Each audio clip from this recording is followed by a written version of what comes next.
సంగీతం శ్రీనివాసరావు గారు దర్శకత్వం వహించారు. వీరి కాంబోలో ఆల్రెడీ ఆదిత్య 369 వచ్చి పెను సంచలనం సృష్టించిన సంగతి తెలిసిందే. వీరి కాంబోలో మరో సినిమా రావడంతో ఆడియన్స్లో మంచి క్రేజ్ ఏర్పడింది.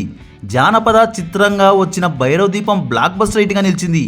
ఈ చిత్రంలో రాజకుమారి పాత్రలో రోజమ్మ అద్భుతంగా యాప్ట్ అయ్యారు.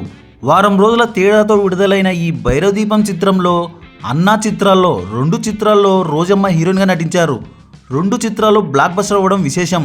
ఒక రాజపుత్రుడిగా జన్మించిన బాలకృష్ణ అనుకోని పరిస్థితుల వలన అడవి బిడ్డగా పెరిగి అనుకోకుండా ఒక రాజకుమార్తెను ప్రేమిస్తాడు.